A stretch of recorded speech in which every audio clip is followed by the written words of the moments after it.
going there, but Rudy, you were saying at 2 in the morning, the night of the fight, you had a premonition. I couldn't sleep. I woke up and I just kept thinking, okay, it seems like it. I'm thinking that it's kind of easy fight, but then something is. I'm not seeing something. There's something that doesn't feel. It's not feeling well. It's not feeling right, and I'm like, God, what is it that I'm not seeing? And and it bothered me, and I kept looking at videos of this guy, and just seemed like it was going to be an easy fight. It was so your thinking was more about your opponent and then about Junto that you thought that something that you weren't seeing. It was more about the opponent.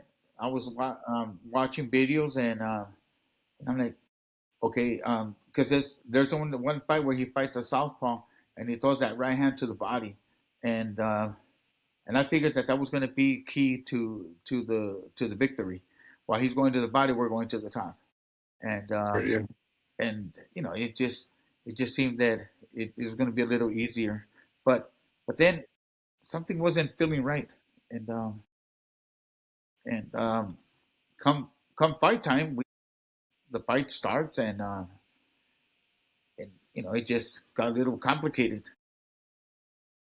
The guy never Hmm. threw that right body shot, not The once. one, the one In you were looking 12 for. rounds, in 12 rounds, man, that guy never threw that body shot. And I'm like, I and when he fought this other southpaw, he was doing all of the time.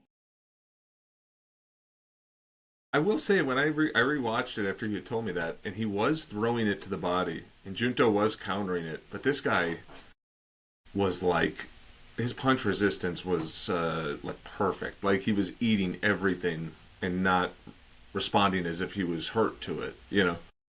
Well, the thing is that when he was the one I'm talking about, if you go watch him fight another southpaw, you'll see that he has a little of a distance, somewhat of a distance, and he throws that right hand like a long like reaching to the liver with the right hand. And so by the time he extends it, he's wide open for hooks. And he didn't do that. He kept his guard up high, and he came in close. And being close is when he was throwing punches, inside punches, and he was just nonstop. He just put the pressure and just kept punching and punching away. Were you satisfied with the effort from Junto and what you wanted him to do? Did he do what just the other guy maybe was a lot tougher than maybe was expected? But were you satisfied with the kind of fight, how the fight was fought? Yes, I mean, he came to fight, and he was ready, and and he looked so basic, but that was enough. That was enough for him to because he threw. My understanding is that he threw almost over 1,000 punches, and he was just throwing punches and bunches in on the inside. And you remember back in the day, Abel, when a fighter would be trained, they keep his chin down, down to his chest. Well, this guy, that's how he fought, with his chin all the way down, and Junto would throw straight punches at him, but because his chin was tucked in, he never really got to hit the chin. And when he would hit the face, the punches would go down. Huh. Interesting. Interesting. Was did Junto hurt him at any point that you saw? I mean, obviously, as a coach, you would see when Junto was landing a good shot where he could capitalize. Was there any moment in there that you saw that in any particular round that you saw that there I was a think hurt? I think it was in the second round where he caught him with a good left hand, and he kind of stunned him a little bit, but that was it. That was the only punch that I saw that that caught his attention. But this guy came to fight, and this record of 20 wins, no losses, 18 wins by knockout, Wow. and and even though it was a really hard night for us, Saturday night. Now, when they read the scores, and which was the ugly score read first? No, No, it was 15 to 113 twice, and then the then the 110 ugly. to 110. And when you said 118, 110, that's when I felt a little. I don't know, for some reason I felt a little comfortable, and yeah, we got the fight. I mean, I came back to watch the fight last night, and I started scoring it myself, and I had it like 7-5, in our favor. So 13-15 was a good score. Yes, yeah, 15-13 was a good score. I'll say this too. I had 3 rounds that were very close, where if they went either way, I'd be good with it. And I think I gave one of those to Hernandez, 2 of them to Junto. It was Yeah, some were really close. I mean, they were going at it tit for tat. and when the and Now, when the scores were like really okay, like when the round was really really close, I I think I gave the rounds to Junto because he landed the better punches. Like the I mean like the yeah his punches were just seemed to be more meaningful, like more power to him, and picking him up and moving him back. Compared to um, Sebastian, who was just he was like a mechanically, just throwing punches in bunches. He was not sloppy though. No, and one thing he did well too that I noticed when I rewatched it is not only was he walking through shots to come in and just work. I mean work. But then when Junto would go to slide out and reset, he was pretty good at sliding with him. He made him really have to work to reset. It wasn't as if he could reset and the guy had to spin around. The guy would constantly slide with him and stay in front of him. But when Junto did reset, that's when he'd catch him coming in, and he'd catch him every time. But then once he was inside, it was like it would. For 2 or 3 rounds, Junto just went toe to toe with him. They just sat in the pocket and just went at it. When maybe you know why, Rudy, but I thought if he would have just kept moving, he probably would have had an easier night. Or or also a more complicated night because the more you move and yeah, you're running and you're I was seeing gonna the, say the that. stress, and Yeah, yeah. you get You're tired. not you're not ready. You're not ready for what's coming. Yeah. Yeah. Question. From coach to coach, do you think that, or did you have, I shouldn't say second thoughts, but did you have, maybe I should have done this in the gym, more of this in the gym, thoughts of, because I do that because for the next time, there's certain things that I want to make sure we work on. Was there any moments or any time that you thought to yourself, next time we're going to do this because, and not because of the opponent, but just because we need to improve on this? Well, okay, I guess the best way to put it would be he was like a Julio Cesar Chavez, a young Julio Cesar Chavez that came to fight. Like you remember when a young Julio Cesar Chavez, when he came to the Olympic Auditorium, no one really knew who he was, and he had a record of this amazing record, and then he fights. Yeah, I remember watching Asabache and him, and he destroyed Asabache Exactly. at the Olympic. Yeah, yeah. I mean, Right. he was a guy that just came forward. So that's what you thought Sebastian did. He just did that That's consistently. exactly what he did. And that's I mean, what do you think, Jesse? I think the best way to describe him was a young Julio Cesar Chavez. You know, There was that. He had an X factor of his will, though. There's something about his will. He was eating some huge shots coming in, and still just nothing was going to deter him. Oh, no. How do you prepare for perpetual motion? How do you prepare for a guy that just, you're gonna have to shoot him to stop him? And so as coaches, what is it that we got to do, not only for this fighter, but for other fighters that we may have that are going to be part of the regimen, so that when that does happen, we have the tools to be able to deal with that. What is it that we do? As coaches, we have to come up with a game plan, Yeah. because Is it? That's not the last guy he will fight that way, because that guy kind of set a blueprint of how you got to fight Junto. Absolutely. Yeah.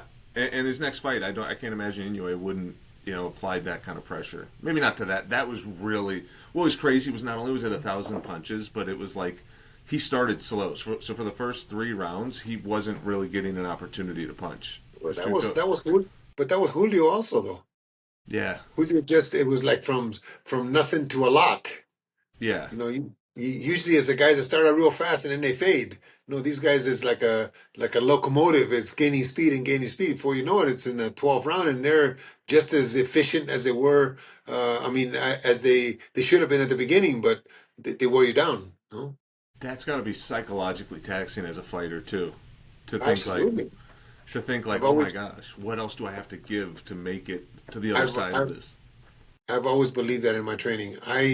When my guys are sparring, my guys do about 40 minutes of workout before they start to spar. Before they start to spar. Why? Because people say, "Why do you do that?" Because I want my guys tired before they spar. That's Because I good. know you can. I know you can do the first 3 or 4 rounds. That's easy. Anybody can do that. I want you to do the same. Well, let me point this out. A lot of people say, "Well, my guy's in great condition. He can go 12 rounds." That's not great condition to me. Great condition to me is being able to do in the 11th and 12th what you did in the second and third round. Speed, power, mobility, everything. That's conditioning to me.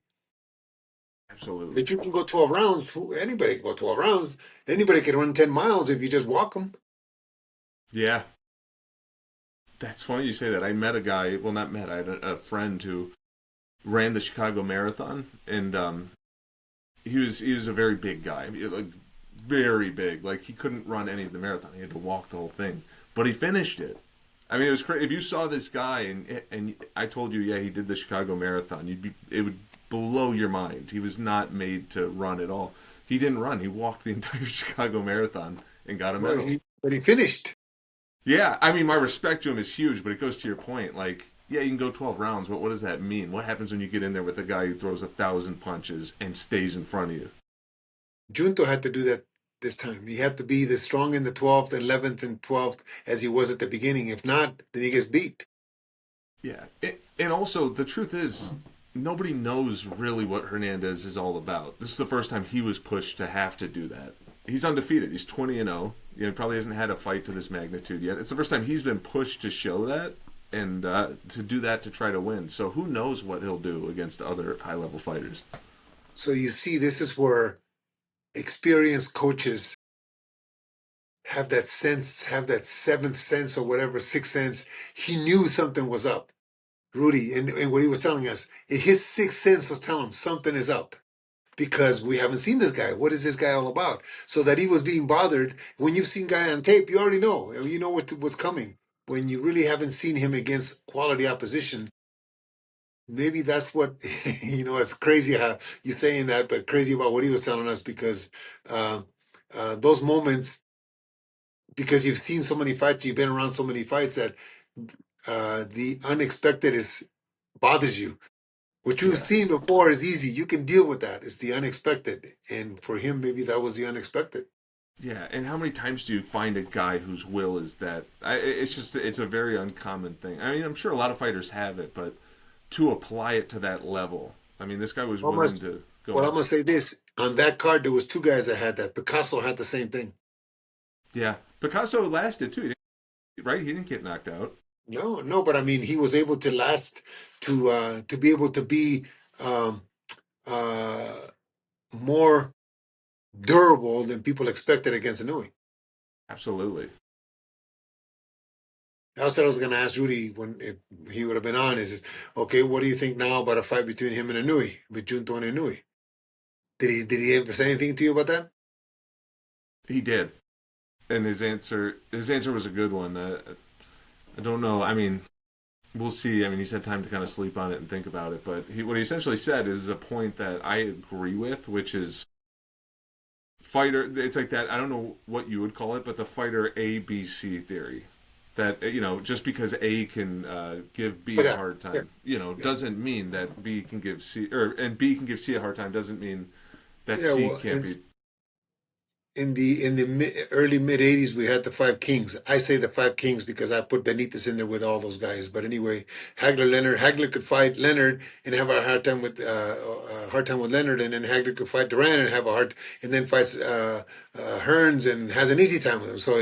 And Hearns knocks out Duran and has a hard Yep. time with Leonard. So yeah, there Also, you go. Very Barkley's good.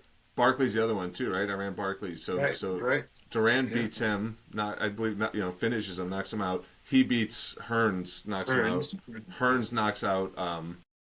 It's like so easily too. That fight, when I rewatch it, it's just like he had his way with Duran, and he fought it. It was a smart fight too. He was picking his shots really well. Anyway, Rudy, I was telling Jesse, I was gonna ask you. This is what now? What do you think between? Well, first of all, what do you think of Inouye's performance? I think he did his job, and the Mexicans came to fight, and they came to Yeah, work, and they're fourth. younger, and also, we're getting a little older, but it's anything that has a beginning has an ending, Right, right. Good and, point. and I was worried. I was really worried on Saturday because Because these of guys, the possible, you mean? Because of the possible fight? no, because the moment, Oh, not I can't be worried about tomorrow. I'm worried about right, right right, now, right now, right. and So so you were concerned. You were concerned in there. yes, this guy. I mean, like there, Junto hit him with uppercuts, with straight punches, with hooks, and you know body shots, and nothing seemed to bother him. He just kept coming, and like I said, he just reminded me the new Julio Cesar Chavez. Right. Huh. Now that put that behind you. Do you want to see the Junto Inoue fight next? Of course, yes. I two different fighters, Oh, completely two absolutely. different fighters. Yeah, And so absolutely. and but one thing that this fight did show is that Junto Nakatani has heart, and he'll fight you. He'll fight to the end. He's not a guy that'll cave. He's not going to quit. He's going to fight, and it showed this in his last fight that Hmm. regardless of and and I'm not gonna say it is an excuse, use it as an excuse, but he his eye got busted up with headbutts, or with a headbutt or two, and but that's what happens when you have a right hander versus a southpaw. Yeah, It tends to correct. happen, and it wasn't, and I don't, and I'm not gonna say he did it on purpose because it was a fight, and those guys they just went at it, and they gave their best. They fought hard, and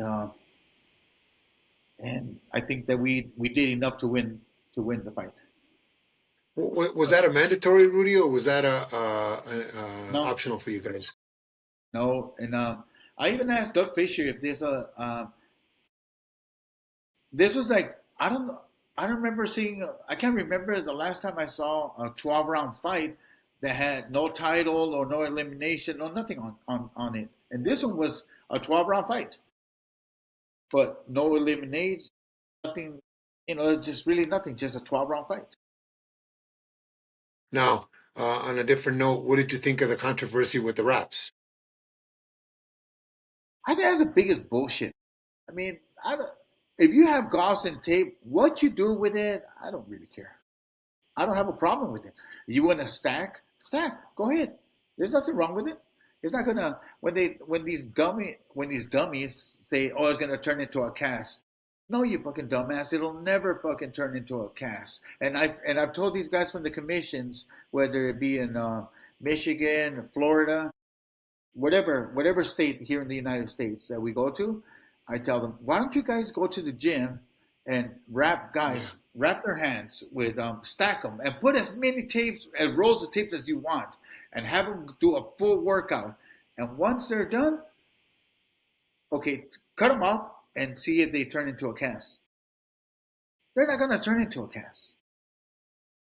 I don't have a problem with our opponent. Whatever he does with the gauze and tape, yeah, do whatever you want with it. It's gauze and tape. Right.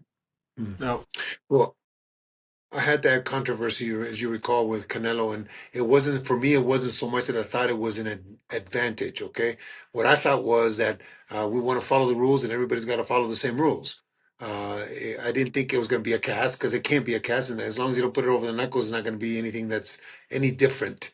Uh, uh, But I did think that they had certain rules in Vegas where I think they had to be followed. And I think that the young man that was doing that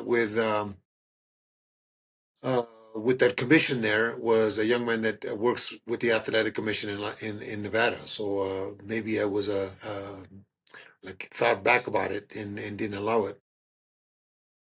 Uh-huh. I'm like, even if you put tape on the knuckles, it's not going to do anything. A 22 is a 22, a 38 is a 38, and a 45 is going to be a 45. You know, like Golovkin, I don't care who wraps Golovkin's hands. Golovkin has power behind those hands, and he's going to hit you, and he's going to hurt. You want me to say something controversial right now? The one that Shoot. just knocked out Pulev hit harder than Golovkin. Really? Yes, serious. Wow. He's a Yeah. heavyweight, though, right? He was sharper, more compact punches. Golovkin was just heavy-handed, but Garcia hit harder. Is Well, that I mean, crazy? well, I remember there was a guy named Edwin Valero. Yeah, I remember him. That guy. Did you work with him? Didn't you work with him for a little while? I never trained him. I was in Mexico for the fights that they had in I think it was Jorge Linares and Edwin Valero. They both fought in Mexico, and I was there just to assist with their training. But I never trained them. But I will say that that guy was something special, Yeah, no. really special. I had him in my gym for about 3 weeks, and he was sparring with De La Hoya, and it was frightening to to watch him spar with De La Hoya. How many times did he hurt him? You know what? They sent him home. Let me put it that way. Yeah, I know. And Yeah, I remember I was seeing him with a black guy, and I'm like, man, I can assure you that was fucking Edwin Valero. yeah, yeah. It was Edwin and Victor, Victor Ortiz. Ortiz? Yeah, they were Yeah. the two sparring partners, and they sent them Yeah, but home. Victor did not hit nowhere near as hard as Edwin No, did. no, no, no. But they were still banging Oscar, and it was sad to see because Oscar was 34, 35 years old, wasn't ready for that kind of sparring. They brought in two other guys that were a heck of a lot easier, and they were paying not to hit Oscar. So, but yeah, Edwin was a bad man. To say the least. Yeah. So, So Ru- when do you think that that you would want to see that fight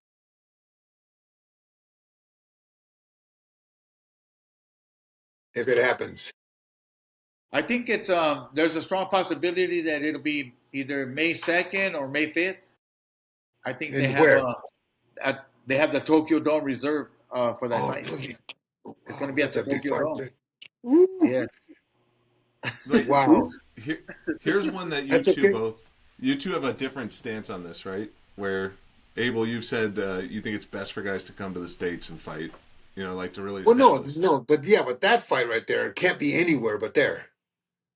I think that weight That class, generally speaking, it's hard to do it because they're all from. Many of them are from Japan, right? So it's like they're all going. A lot of them are going to be all Japanese fights, right? I mean, it's and the well, no, stars are huge. Bam is not Japanese, No, and neither was what was the young man, the Cuban young man that was such a great fighter, 18-pounder champion, kind of a little boring. Anyway, Rigondeaux. Rigondeaux, yeah, it's just that we, for some reason, here in America don't appreciate the smaller guys. They're the best fights, but we don't appreciate them. We want to see big guys. We want to see the heavyweights and the guys that are bigger. I think in America we have what from welterweight to middleweight, super middleweight that is most popular here. We've Yeah, had some good champions here, but I love to watch those little guys. They're fast. They hit hard. They're very skilled. For some reason, they look better skilled than the bigger guys. It just seems like the skills are developed better. But that fight could not be held anywhere else besides there, especially when the two being Japanese. That's crazy. What is the seating there, Rudy? Well, Mike Tyson and Buster Douglas fought there. So Right? I could be like, what, about 50,000 people maybe? Wow, wow, wow, exciting, About 40, 50, I exciting. don't know. Maybe 55.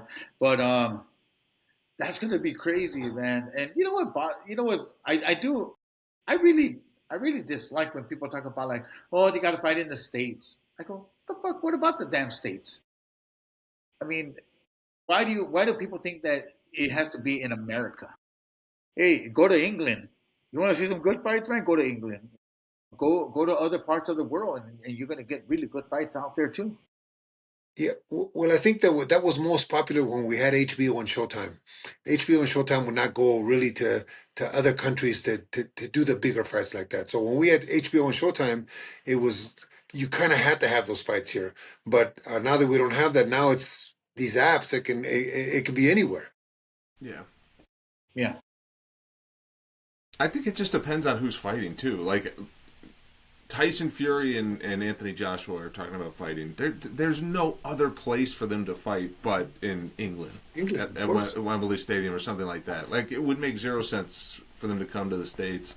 But I think it just comes to who's drawing and where are they from, right? Oh, Like you which, know, Rudy, another question that I would have, if that's around those dates, don't they usually have a big card in the States in May and in September for yeah, but that was when the promoters were promoting here in the states. You remember? Oh, you do yeah, remember? yeah, yeah, Who's yeah, promoting? yeah. Who's promoting now? Good point. Good point. Is there a Latin star that could take over Exactly. that Okay, date? I mean, like you're more into boxing than I am, so I mean, that's a question that I should be asking you. Like, who's the next Mexican guy we should be Yeah, watching, right. or Hispanic? That we would want to watch Yeah, that we that want to could watch. rival that fight. Yeah, there's nobody Yes, really. no, there's not a Not chance. right now. Yeah. That's a concerning thing. We talked about that before, but that's kind of concerning too when you look and it's like if there isn't a big Mexican star or an American star, you're probably not going to like to hear that, Rudy. But if there's not a big Mexican or American star, it doesn't look good for boxing overall. It seems like you need to have that one big star to keep the public interested, like past the hardcore fans. well, look at those PBC fighters. They're all like on, they're all, I guess they upset the promoter that they put them on timeout. And you have world champions that haven't fought in over a year and a half, maybe some even 2 years. And there's no promoters promoting in the United States. Eddie Hearn is probably the most consistent. Him and Bob Arum are probably the two most consistent promoters right now in boxing. Well, in Japan they do have fights often. They're consistent in Japan, but other than that, I don't know about other countries because I'm not over there. Yeah. Well, yeah. There's really nobody really putting on consistent good fights other than the club shows. And what club shows as well. I mean, like I remember there was remember when there was the Olympic Auditorium? Yeah. Every Thursday Thursday night night. Yeah. we have Yeah. fights, Absolutely. and then we got a bonus on Saturday sometimes with a world title fight there. Yeah. And And but then the forum well, that came after. after, yeah. And then that's what I'm saying. Then the forum, and there was a fighter there that won a tournament there. I forget his name now. Shoot. Well, the guy that won the first Schlitz Yeah, the tournament. first, Hey, yes, Jesse, yes, you know yes, who? sir. What Hey, the Jesse, hell? I have to. do you know who was the first fighter to win the Schlitz tournament at the Forum? I have no idea. Jerry Buss's son, Yeah, yeah, pretty Rudy much. did. Jesse, Rudy did. Did he? Oh, Yes, it was me. Yeah. Rudy. 147-pound title. Yes, he did. I was I used to dislike my manager, man, because he kind of sacrificed me when he could have taken care of me. And but I'm grateful for all the good and bad. I couldn't be where I'm at today if it wasn't for it. So Great. it came out. It worked out to the best. And Jesse, the crazy part, I'll say it. The crazy part is that he's working in Japan a lot with some Japanese fighters and goes to Japan all the time. His manager was a Japanese guy. Yes. Is that where it started? Yes. Well, it started Well, at with my least that. I don't know yeah. if that's where it started for the Japanese fighters, but his manager was a Japanese guy. Yes, and the reason, and check this out, Abel. The reason we ended up in Japan was because Nori was a really nice guy, and sometimes too nice. And I'm like, I don't need a nice guy. I need somebody who can stand up for us and let's get this done. And I don't feel like he could take my brother to the world title. So I went to go talk to Emmanuel Stewart, and I met up with Emmanuel Stewart in Arizona, and had a meeting with him, and I was so close to signing with Emmanuel Stewart, and so Nori said, "Let's go to Japan," and so we ended up going to Japan. That's how I met Mr. Honda, and I had a meeting with Mr. Honda, and he was a you know we we hit it off, and I said, okay, if what you're saying is true, then okay, well, let's give it a shot. And so we signed. I signed a 5-year contract with Taken Promotions, and it was the best decision that I ever made, especially for my brother. It was the best decision ever made So because besides you and Renato, who else does Nori have?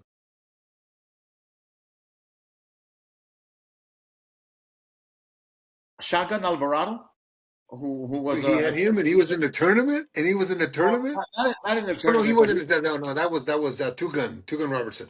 yeah, Hedgeman Tugan Robertson. That was Yeah, yeah, yeah. yeah, he's a That was nice a guy, tournament. man. Right? Hedgeman Yeah. Tugan Robertson, he's a really nice guy. He lives, I think he's in Nevada now, in Las Vegas, and he's doing okay, He and was in he was in a tournament, Jesse. He was in a tournament, the Schlitz tournament. He's the one that he beat in the finals. he was the one that was a favorite. He was a 10-1, 15-1 favorite to knock me out. Not win the decision, but to knock me out because the two previous fights that he had, he won by a knockout in the first round, and in the Devastating. semifinals he fought Andy the Hawk Price, and he knocked him out in the first round. I felt really bad for Andy. Andy Price was a Well, good. he was finished though. He was finished by then. Yeah, he was. Yeah, he had the name, but he got Yeah, beaten. yeah. Um, to educate Jesse a little bit, when Yeah. you were in your 14, 15, 16-year-old age and in the gym, name some of the fighters you were sparring with. Well, Come on. I had well, I boxed with a lot of professionals, and but my Yes. A couple names too. Huh? yeah, like well, the best one would I have to see would be against Alexis Arguello when I'm Of 15 years course. old, and I 15 came years old, Jesse. 15. Where was Alexis in his career at that point? He was a Was two-time he world champion at the time. He was a 130-pound champion. Yeah, that's what way before he fought Mancini, way before he fought Aaron Pryor. Yes, wait, this is in his prime. He was like really good. He had just moved up to 130 pounds. I think he was doing it. That was his second title defense at 130 pounds. And so, to make a he was decision just to put strong. you in there with him? That's crazy. Yeah, 15 years old. yeah, but I kicked his ass. I was I had like this little certain move that I would do, and I caught him with it maybe about 5 6 times, and one of them he caught me. He caught me to the body and hit me right on the solar plexus and knocked the wind out. And we finished the round. And but that day there was a few, it was the Main Street gym. And at the Main Yeah. Street gym, everybody was hanging out at the Main Street gym, and I had a few people come and offer me, offering me money for my contract. And I was like, damn, they were going to give me money. And but when they found out that I was 15 years old, they said, oh man, we can't, man, we're gonna have to wait. And so they Yeah. were like, they were a little disappointed. But that's the day that I knew that I was gonna box that day. And I started to. That's when I started to like boxing because there was money coming my way, and so I liked boxing. I didn't like it before that, but then I liked it, Hmm. and so I ended up Yeah. turning pro, and Nori Takatani. Yeah. I never saw that sparring, but I wish I had. Alexa Arguello for me personally, Alexa Arguello, even though I'm Mexican, is my favorite fighter. I think that I pattern what I like to teach and how I like to coach my fighters with his left hand. I thought his left hand was the most educated left hand, other than Larry Holmes's jabs. But his left hand was so good, the way he would turn all his shots and the way he would mix up his shots. And when he threw the right hand, for me, that was the ending of it all. So for me to know that he was sparring with him at 15 years old and doing as well as he did is wow. Not to blow smoke up his ass, but just I think that's impressive. I think that's impressive. Absolutely. Shit, I think that's impressive, man. It's a bummer is it's hard to find a lot of Rudy's fights. He had some really good wins, and I'd ask him, like, "Do you have the tape on this?" He goes, "No, good luck finding it." And it's like, oh man, I can't find too many of them. No, it's I have, times were different, yeah. and I mean, like we didn't do no recording or nothing like that because I mean, we were just regular people that went to the gym and worked out, and that was, you know, the cameras was the last thing in our on our mind, you know. Absolutely. But but I will tell you that in the semifinals, I fought this guy named what the hell's his name? Man, let me see. Ben But Rare that or was one Ben of the Rare had but that was was it the tougher fight did Ben than Rare the have it? finals. Huh? Lupe Aquino. Why that Lupe Aquino? But that was the Oh yeah, tougher that's fight the than it guy. was in the finals. Yeah. No, Yeah. there's listen. You know how crazy it is that we had so many very very good fighters in Southern California. Well, in those times that nobody really ever got to see. But here's the thing though, Jesse. I did win. I win the tournament, right?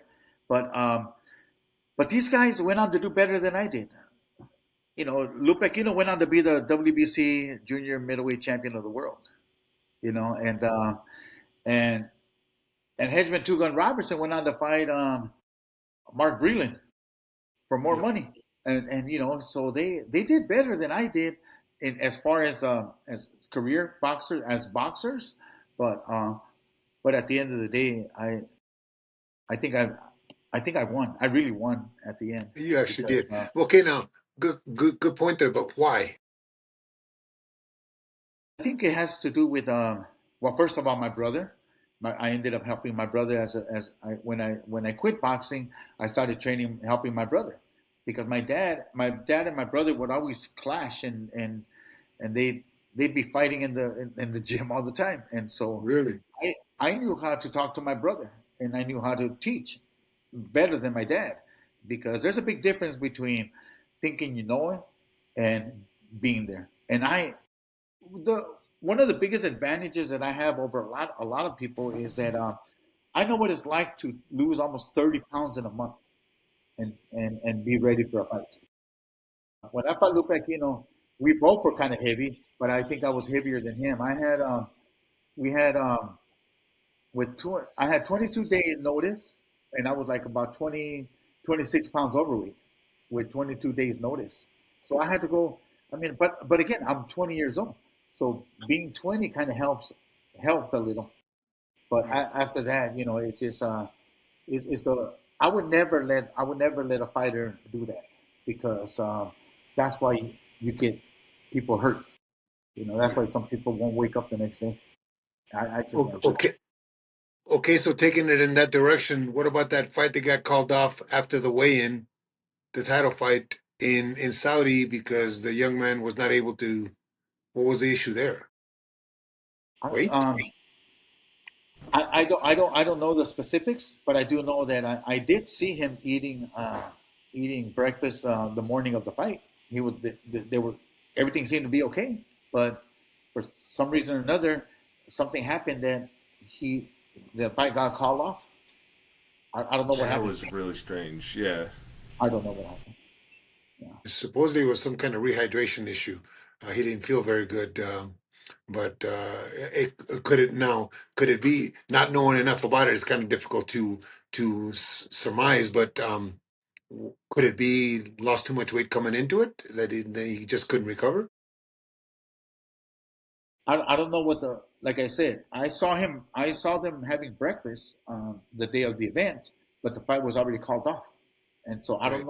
I don't know what happened the night before. So I don't know. Maybe after the weigh-in, maybe there was issues, Yeah, and so I guess the doctor saw him and didn't permit yeah. him But he to fight. but he made the weight, right? Yeah, he did make it the weight. So I don't know. I don't know if at nighttime. I don't know. Like I said, I just don't. Yeah, Okay, I so didn't care what's too much. different? Yeah. So what's different in your opinion now that you've had time to be around a little bit, couple years? What's different from when you lost 22 pounds doing it the way you did it then to how they're doing it today or what they're trying to do today? The good thing is that we're a little bit more educated as far as like cutting weight and stuff. Like my guys have 3 meals the day before the weigh-in. The day before the weigh-in, they have 3 meals, and then and on the morning, the day of the event, they they'll have like let's say 3 or 4 egg whites and a nice cup of hot tea.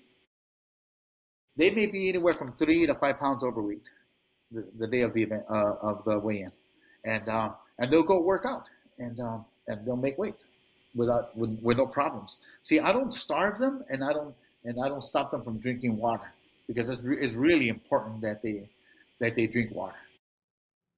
Absolutely. And I think that if when you work at it, and when you have to know how to and what to, you know, you just don't get all stupid and eat like I used to, you know, and it's a different with my experience for everything that I went through. eh, My guy, not one fighter that I've ever been with had to go through what I went through. Is part of that keeping them at a healthy weight class? Like not allowing them to get down to a weight class where they could make it, but they're going to have to really dry out for it and maybe, expend more nutrition than they should? I think well, first of all, when they turn pro, I have this conversation with them. I say, okay, you're a professional now, so start acting like one, and you got to be one 24/7. As long as you're a boxer full time. I don't care if it's Sunday, Saturday. You have a responsibility, and and always be, you have to be ready because you never know when you can get that phone call, and so as a professional, you should be ready, and and look at what happened to La Princesa o la Squadra. She's 2 weeks with 2 weeks notice. I get a phone call. Hey, can you fight? Would you fight him for the world title? And the kid, he only had 5 fights, and it was a 6 round fight. His last fight was a 6 round fight.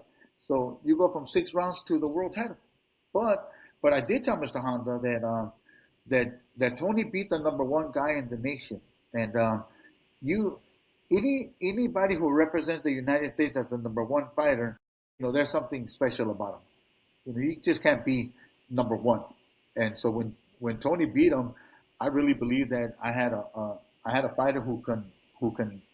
I told Mr. Honda that I believe that Tony can be fighting for the world title uh, by his eighth, between 8 and 10 professional fights. And well, he put him in number six. He didn't win. He fought Kenshiro.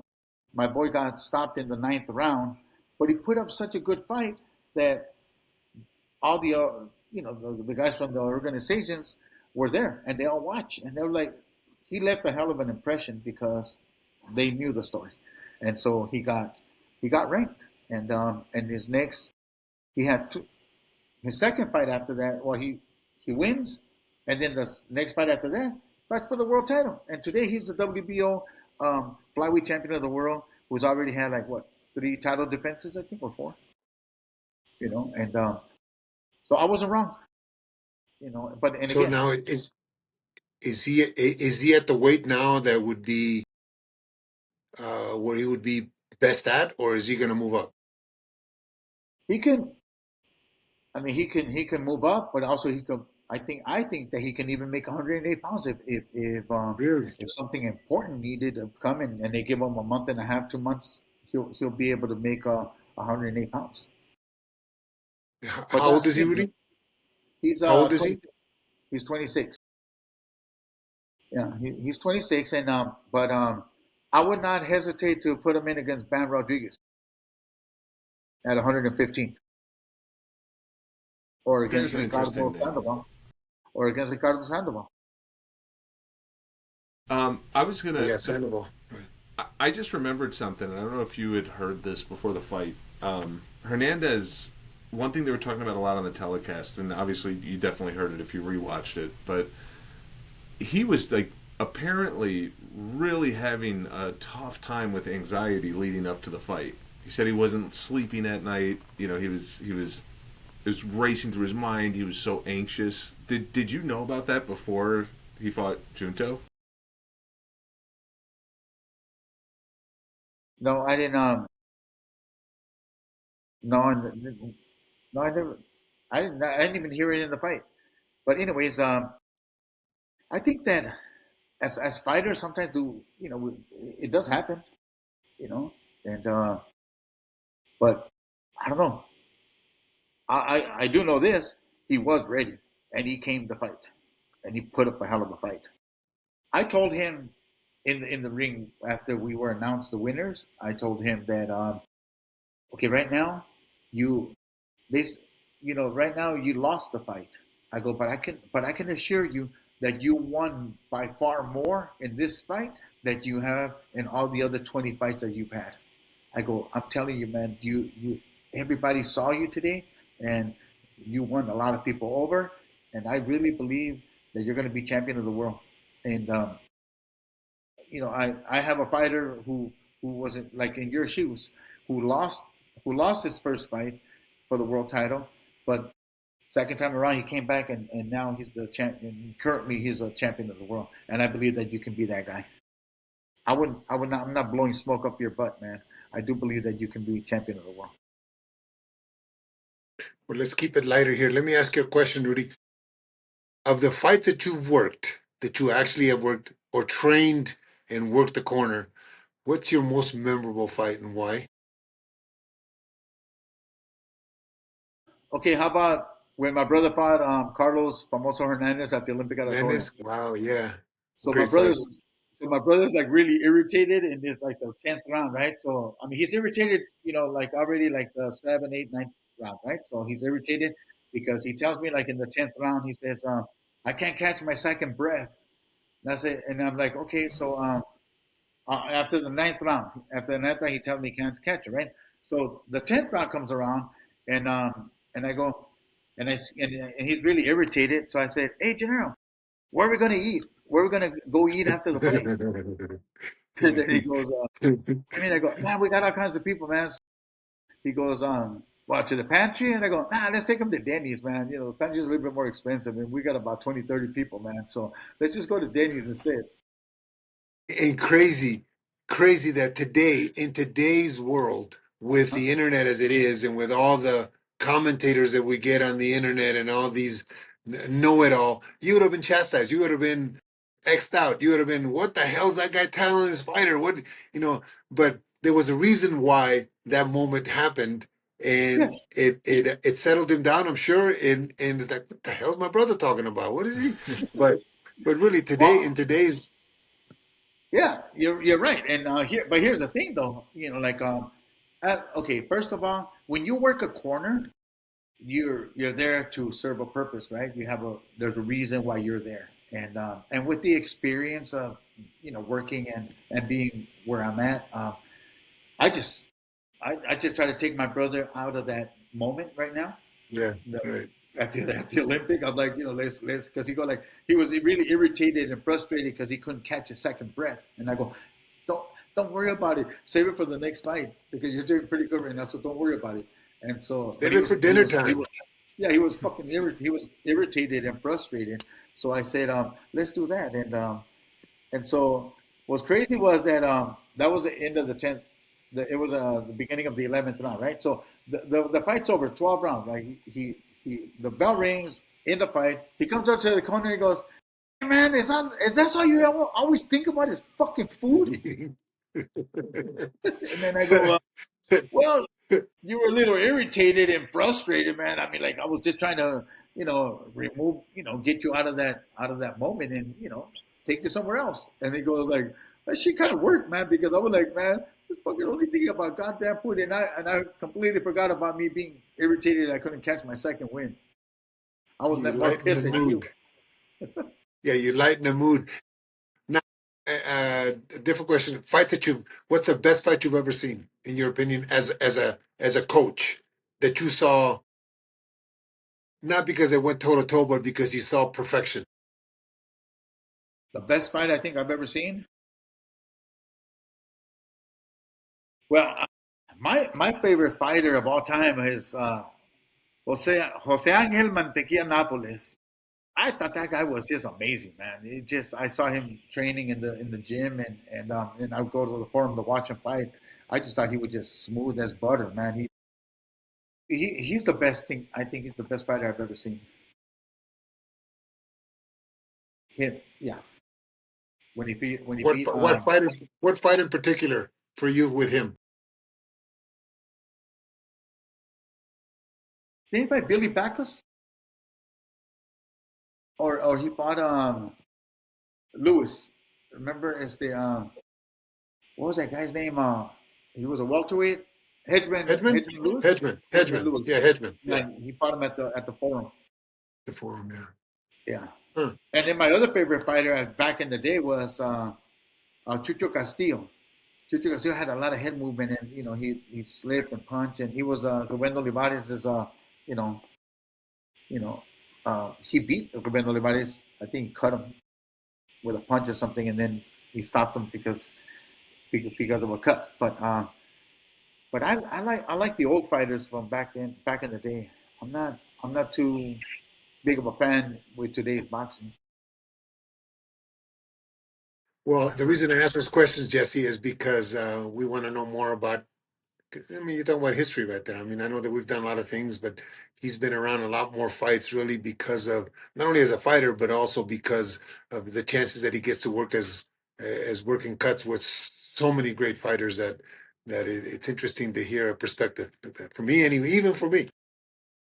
I'll tell you what, John, Jose Armando Santa Cruz when he fought Casamayor, he says he comes back to the corner and he tells me, "Hey, he keeps moving so much," and I go, "Hey, you want me to go over there? Want me to go across over there and tell him to stop and not Stop run around and moving. shit like a dumbass and just stand there for you? Because I'll go over there and tell him." He goes, "No, that's okay. That's okay." I go, "Are you sure? Because I mean, so that Do was it. I'll go do it." Jesse, unless you've worked the corner in those kind of fights, some of the things that go on and some of the things you got to do and say are kind of ridiculous, but like he did with his brother, lighten the mood, or with a question like that is like, really, what else can I do? I'm offering you something, but yeah, it's interesting. All of us have had a opportunity to say things uh, that didn't sound right to the normal person, but it for the moment it did yeah. the job. What was Okay, yours? here's one for you. I'm fighting that night. I'm fighting I'm fighting the finals, and I don't know what round, maybe sixth, seventh round in the fight, right? So I come back to the In the corner, tournament.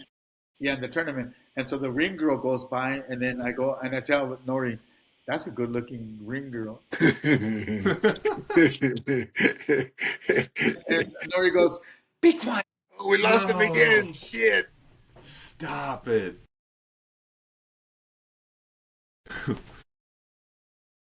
Rudy. By the way, that's one of my favorite movies. It's such a great movie. Oh, It's a that's true one of my. story too. Yeah, I know it. Yeah, it's one of my favorite movies. I could. My wife says again whenever You've it's watched it on. that many times. Oh yeah, I've watched that 100 times. What's your favorite boxing movie? Somebody up there likes me. Somebody up there likes me. Oh, that's See, that. let's see Who if is it? Rudy knows. Rudy, do you know the movie Somebody Up There Likes Me? That's a '50s fighter, right? No.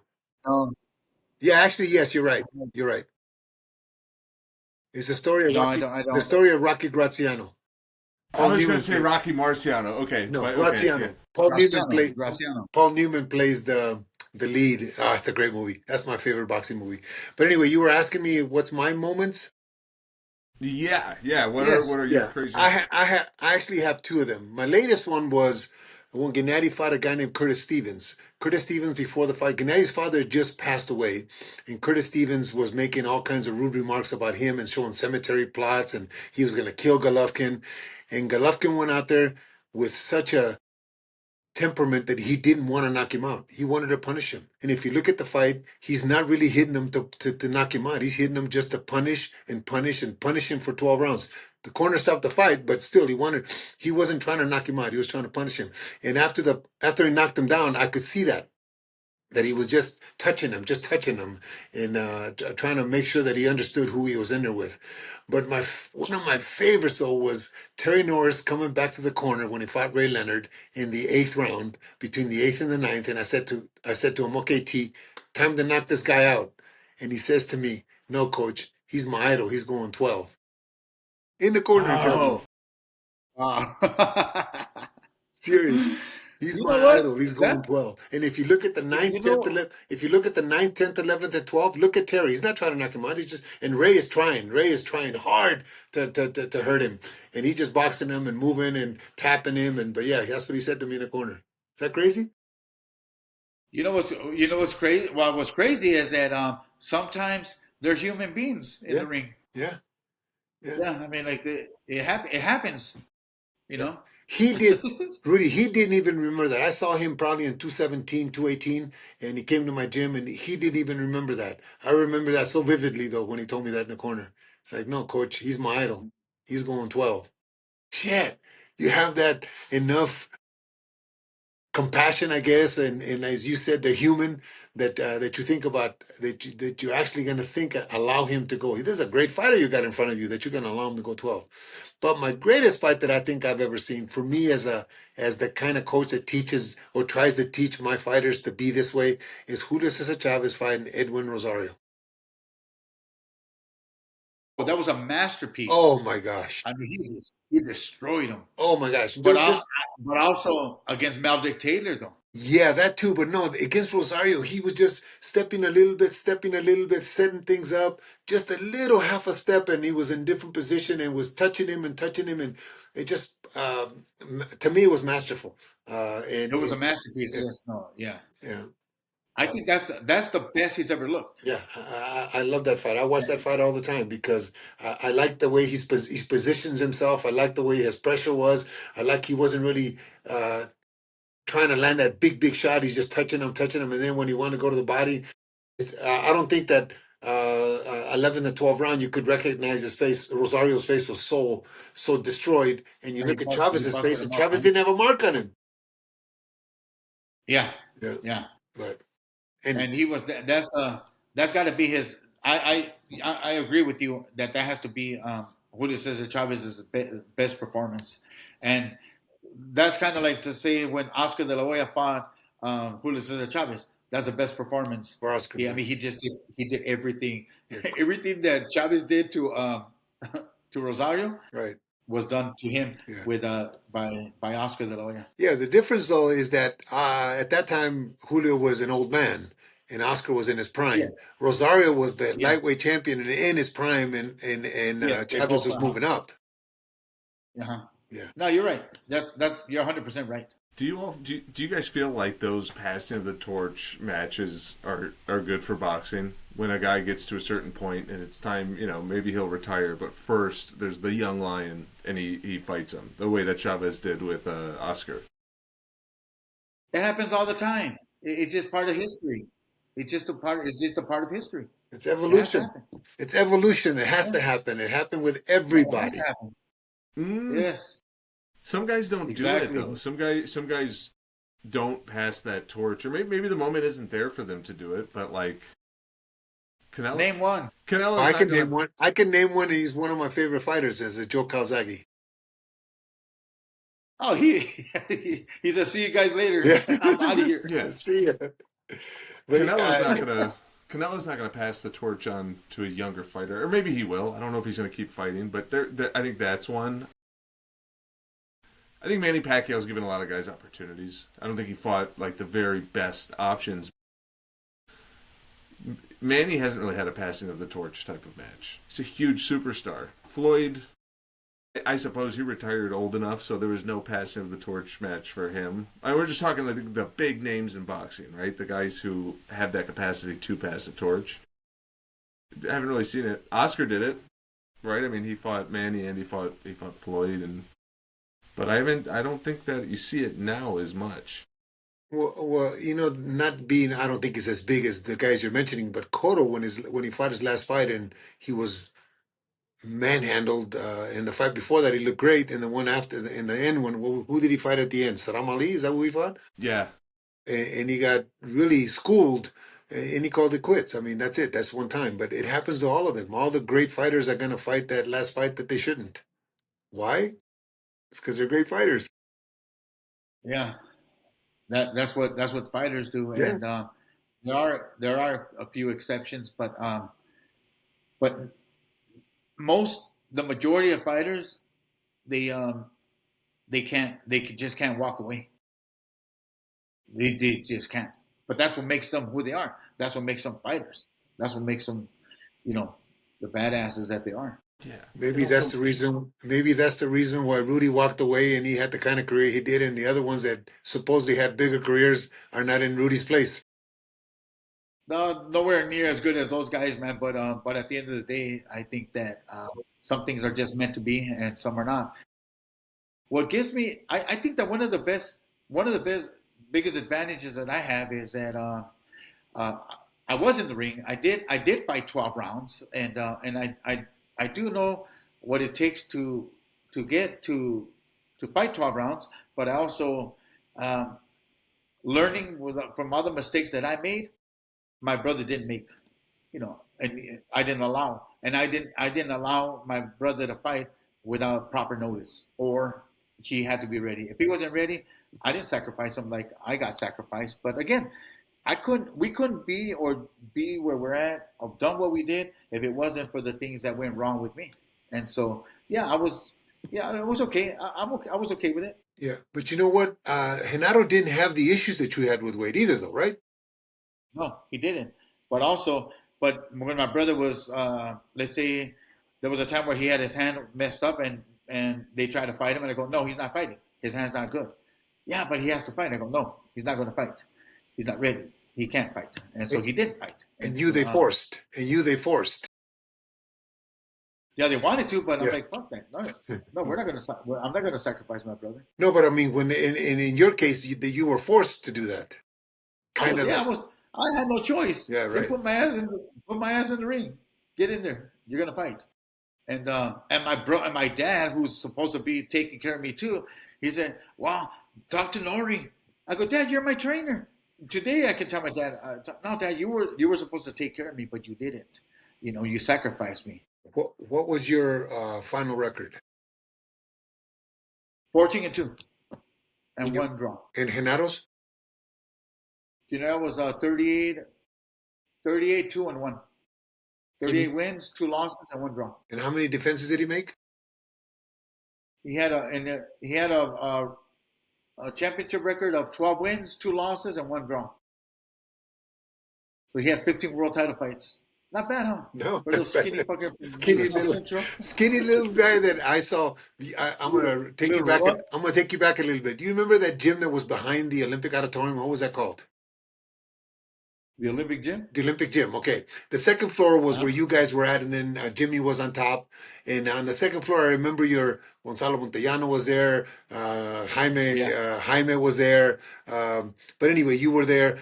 Your brothers, and I remember your little brother being 11, 12 years old and hitting a bag. And the pros needed to hit the bags that were around the outside of this particular Uh-huh. room. And I remember your father Right? saying, "Ron, get away from there. Let the pros hit the bags." And your brother was hitting it better than the older pros were.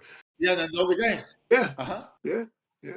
People would, The second floor. but yeah, man. My brother was not because he was my brother, but he came to the gym to work, and when I say he came to work, he worked hard. Hey, he would run 10 miles every goddamn day for when he was a champion of the world. Even before that, he would run 10 miles every day. Sometimes he'd get lost and run 14, 15 miles. pendejo. Maybe but that's he but he maybe was that's always why. in shape. Yeah, maybe that's why he had 15 championship fights. Yeah, and that's why he had a 12 pack, Yeah, right. and I had a keg, and I have a keg. Yeah, no. Jesse, just take you back a little bit. Rudy did have, that was the biggest issue, in my opinion. That was the biggest issue why I don't think his heart was in really sacrificing himself as you have uh, to compete at those levels. You know? Would you agree? No, but the thing is, Abel, Abel, if I would have had, let's say, you guys, Ben, you as my team, I think you guys would have taken me to another level because first of all, um, my dad they had no idea about nutrition, how to cut weight or nothing like that. He had no idea. I was pretty much on my own. I go to fucking Burger King and get a goddamn chicken sandwich, and I had, I mean, I got it. I really didn't have no idea how to cut weight. I didn't know how. I Hmm. would just starve. I would just stop. Not even, man. There were times I would throw up all the damn time because I thought I ate too much, and then I would fucking throw up and shit, and then because I didn't I didn't know how to cut weight. I didn't know how to do anything. I was on my own, and even like fucking that other guy. I don't even like to mention his fucking name. He gets on my, and he's dead already though, and he was a fucking dumbass too. So all these guys were learning through me. Right, right. You were the experiment. Yeah, pretty much. But at the end of the day, I think, man, I, how lucky am I, man? I come No. back from Saudi Arabia, business class, damn. Yeah, no, I mean, I think we've lived, I know I have, and I know you probably feel the same way. We've lived a blessed life. We've been so lucky to be associated in this sport and associated with the people that we are associated with. Absolutely. Yeah, you know, see, Abel had it made, man. He was, regardless, Abel had it all, man. He just, I didn't have it as good as Abel. I wish I did, No, but you know what, it's not. Rudy, I think that I was lucky to be, I had a father who was a building contractor who taught me a trade and I didn't have to do this because I needed to eat. I did it because I loved it and I did it and I Oh was yeah, able to do it in a way that my father had a lot of employees, so you learn how to deal with people's personalities. So I had a little advantage with dealing with, because every fighter has a different person. How I treat you and how I treated your brother would have been totally of course, different, right? So yes. I was a businessman at 18 years old, and I took a different route, and I looked at it more as a business, not than a sport. And the things that we were doing with common sense. We're doing with, just like I would do with business, I would do with common sense. So I was lucky in that respect, and I was lucky enough to have been sought out as a coach with some exceptional fighters. You know, a couple of the fighters that I had, Ray Charles could have trained them, you know, so or coached them. So yeah, and because you have one, then all of a sudden people think you know what you're doing, and you get more. So it was luck and a lot of hard work. And how did you go to the summit? I mean, You what know triggered you to say over You, there? I when I was working for Don, I worked for Don from '94 to '96, and they offered a fight for Miguel Angel. I was the translator for Gonzalez, for Chavez, and for Finito when I worked for Don. And Gonzalez asked me to start working with him while I was working for Don. And Gonzalez got offered the fight against Oscar. And the first one that got canceled, then we fought again 3 or 4 months later. But he got offered that fight, and we came to Big Bear to train.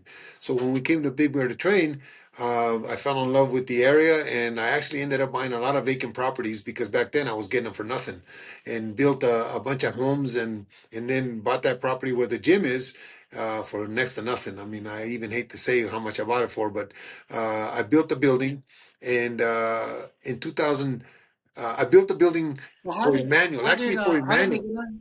Actually, I built it for Emmanuel because Emmanuel was up to training Oscar. It was 2000, and he was going to be coming with Lennox. So I thought, oh shit, I'm going to build a building for Emmanuel. I'm doing construction. You know, it'll be a resort house, and it'll be like an investment property. Emmanuel ended up not being able to train Oscar anymore because I think that their egos just couldn't were clashing. I think Oscar wanted to be top dog, and Emmanuel wanted to be top dog, and it was difficult for both of them. When Emmanuel left. I decided that I was just going to let my kids use it and go back to doing a lot of construction off the mountain. And then in 2007, my son moved up here, one of my sons, and we started talking boxing, and we decided we're going to build the gym out of this bottom floor like I had planned for Emmanuel. It wasn't built yet, so when I started building it, 2008, 2009, is that's when the recession came. You know, when properties, the values just went to crap. Right, right. I So remember, huh? I was Yeah. buying and building houses up here in Big Bear for, and I couldn't sell them for what I was building them for. So I decided to retire from construction and just concentrate on the gym. And all of a sudden, in 2010, I get a call from Golovkin's managers, and they wanted to meet me, and things changed. And I You named it the remember? Summit. Remember what I named it the it? Summit because Tell to me, it was the summit. Like the original logo was a mountain like this with white cap mountain on top, and I called it the Summit because it was the summit of the mountain. And then I changed my logo later, but yeah, that was the reason. Hey Jesse, when he had Golovkin, I saw Golovkin fight that first fight that he fought, and Yeah, I he told called me. Abel, man, you won the lottery without even buying a ticket. And he looked at me like, what? Hey, that fighter right there, man. He's a really good. I thought he was a really good fighter Yeah, no, before. you You called know, it. I thought.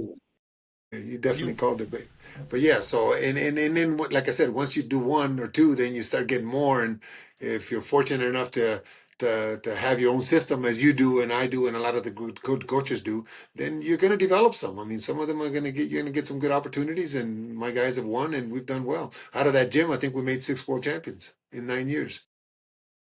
Yeah, but I don't refer to all these people as coaches. They're fucking trainers. Yeah, yeah, They'll never be a coach. yeah. There's a big difference. You can train a dog. You gotta put, look. Hey, well, you put how many years have you put into it, and how many fighters have you worked with, and Yeah, with all that experience, you gotta absorb all that to that one day you can. You know what? You're a coach.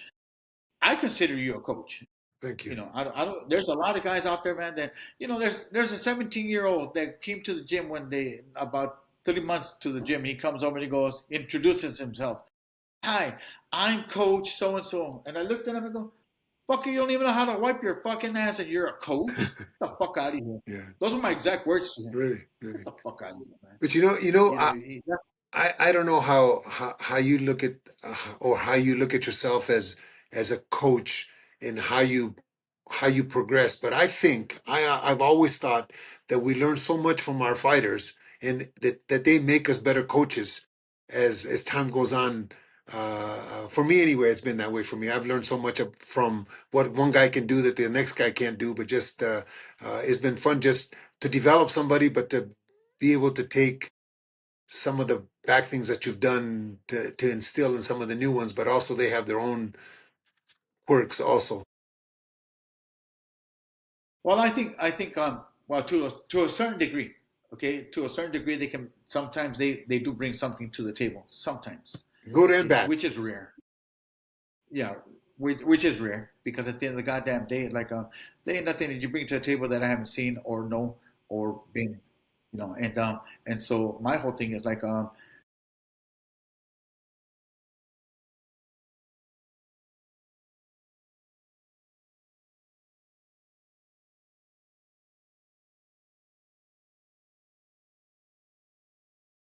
Interesting for me. It's been always been interesting that how many fighters come into the gym and you learn good things and bad things from all of them. I learned a lot from Golovkin. I learned a lot from Golovkin, just his personality and his cerebral part way of figuring things out. And so, in fact, there was times in the gym when we do strength and conditioning, when he would say, "Coach, can I do it today?" And I just let him and just watch what what yeah. he. uh, And I'm sure it was going back to when he first started or when he was doing in the amateurs, and just watch him do some things and say, "Interesting, interesting." And that's I think that's how you mold your stuff. You have to change. You have to evolve. it's There funny. you are. It's funny. It's funny to hear that because I talked to Marvin Samodia, who was or Samodia, who Yeah, he was in the Philippines. They brought him on to join Wildcard, and he was sort of like a prodigy to Freddie Roach. And he said straight up, he's like, yeah, a lot of what I learned was from Pacquiao and from Cotto, but it was them teaching him. He's like, I was so green and new, they would explain to me why they would do things. And he learned, he's like, yeah, the education I got from them was more than I could have actually given them as like a trainer. It's Yeah, interesting to well, think about that. yeah, we at least in my position anyway, Yeah. we didn't fight 12 rounds as Rudy did. But we had other advantages, as I said, about being in construction and having personalities that I got to deal with every day and learning how to work with different personalities in the gym.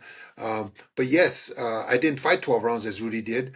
But if you're the type of person that wants to be the best at what you do, you're gonna go study people like Rudy, study people like Mantequilla Napoles, study people like Julio Cesar Chavez, study people like Alexa Arguello to see how you want to mold what you do. And as time goes on, obviously you perfect your craft. Uh, but yeah, Marvin saying that makes a lot of sense to me anyway. Maybe not to Rudy because I said we didn't go 12 rounds. He did. One thing I will. Hey, I believe that we could always learn from somebody. I don't care if the guy just started 3 weeks ago. There's something he can probably bring to the table that I'm not aware of, or I'm just reminded. Right. How many times have Reminded. you Yeah. not been reminded? For you, That's for you, me. probably reminded. Yeah. I'm sure We you do were. shit. I'm sure you did. You do shit now that you did with your brother that you think, wow, I used to do this with Renato, or this is what I was telling him, how I was coaching him. I'm sure that stuff comes back. Well, we have a system, and also we have a okay, like and this is something that we were talked about yesterday here at the house about personalities. Like there's some things that you just can't teach, and there's things that and sometimes I'm not here to accommodate you. Right, Abel? Sometimes you got to talk to them in a manner where like they feel like disrespected, but I don't care what the hell you feel, There's because the door. you're the one that yeah. If you feel fucking disrespected, then hey, get the fuck out of here. Go with somebody else. Go with somebody else. Go to Bandera. Don't do that. I kicked Sergey Kovalev out of a gym when he had 19 fights. Okay, Huh? and Yeah. he was 10-0 with me. So yeah, yeah, I know Huh? exactly what you mean. Yeah. Wait, See. was he with you before he was with John David Jackson? Yeah, yeah, Really? yeah. Yeah, he was with I me from his ninth fight till about his 19th fight. He had all knockouts with me.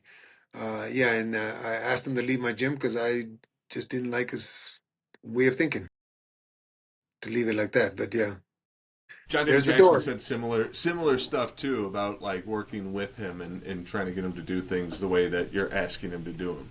That's a common theme after he worked with you as well.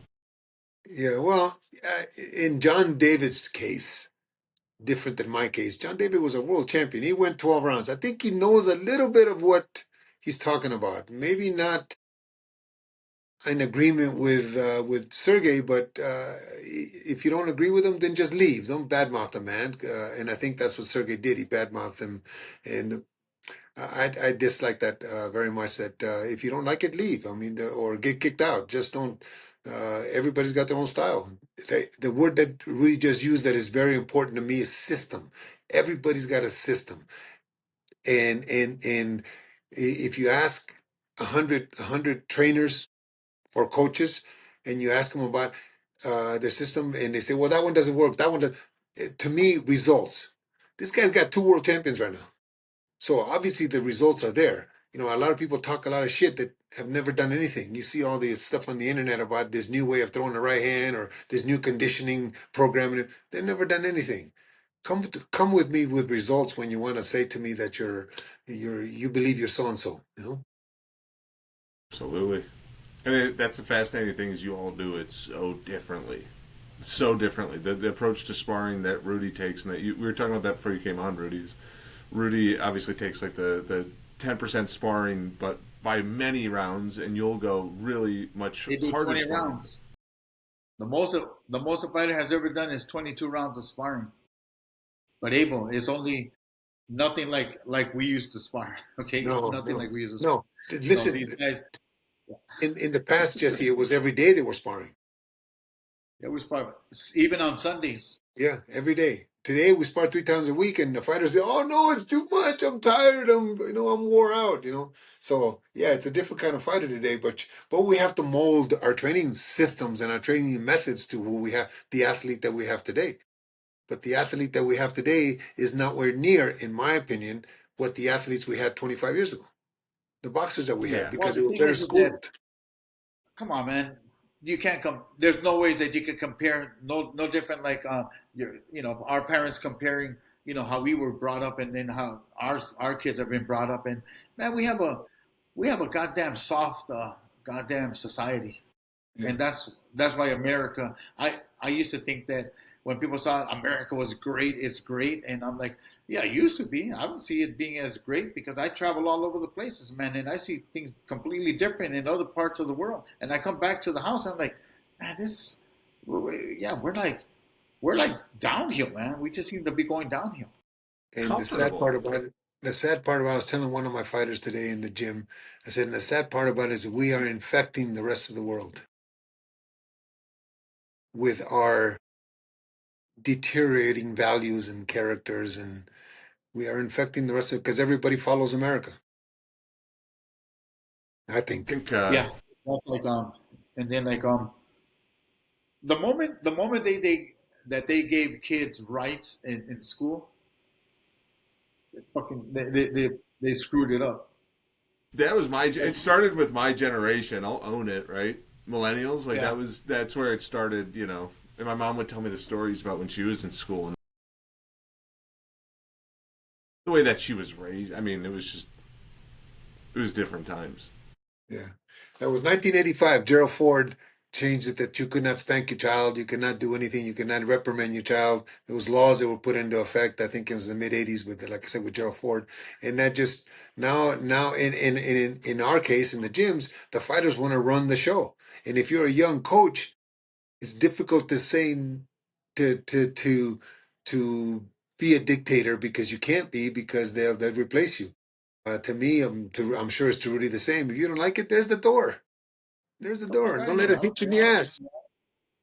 I know where my next meal is coming from, so I don't need your Yeah, ass. Get yeah, the hell out of here.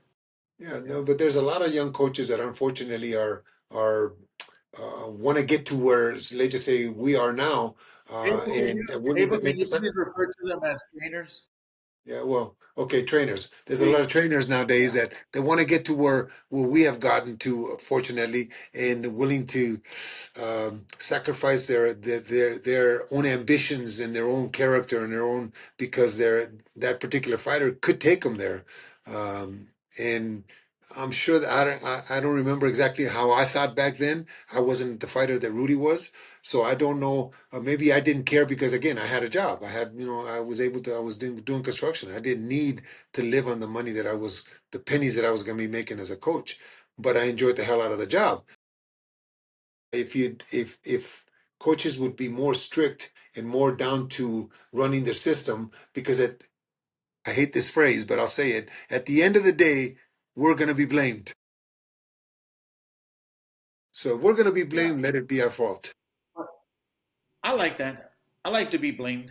Yeah, I I'd got rather this. be the guy that gets. I'd rather be the one blamed because at the end of the day, like when a fighter loses, man, it's really hard. It's something really hard to go through, and if they want to, I'll take a lot of blame for it because I was supposed to make them better. I was Yeah, supposed to guide them yeah. better. I was supposed to like something better. But at the end of the day, I'd rather take a little bit. I'd rather take more of it because it protects him from you know, they'll talk the shit about the trainer. Yeah, go Yeah, ahead.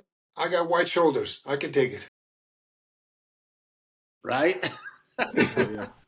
Well, yeah, that's what it comes down to, man. And I think at the end of the day, we show up and hoping hoping to make hoping that they're better tomorrow. it. Absolutely, That's Well, absolutely. I appreciate I Hey, appreciate both Mikey, of you a lot. I see your eyes get a little closed. Am I keeping you up from your sleep? From your Jet lag. Love my you very phone's much. my phone my phone's getting red here, so I think I'm gonna have to cut you guys short. But I've had a lot of fun. Thank you, and can we do it again another time? Absolutely, yeah. It's my favorite part of the week. I love these. All right, thank you Hey, I'm guys. sorry for the mishaps here. I didn't mean to be disrespectful, but it wasn't done on purpose. And but always a pleasure to see you, Abel. Yeah, I almost took you off Maybe my Jesse Christmas won't come card to the house. list. Yeah, I almost took you off my Christmas card list because you were making me wait. Well, you got to understand that I was over in Saudi, Oh, or else I would have showed up as Santa Claus to your to the summit. Wait, speaking of Christmas cards, uh, Abel, you got to send me one of those shirts. did you send me an address? I did, yeah. I can send it again. I Okay, sent it last time. send it again. I'll send it to you. Send me the size too. Yes, sir. You guys have a good night. Happy holidays, and we'll talk again soon.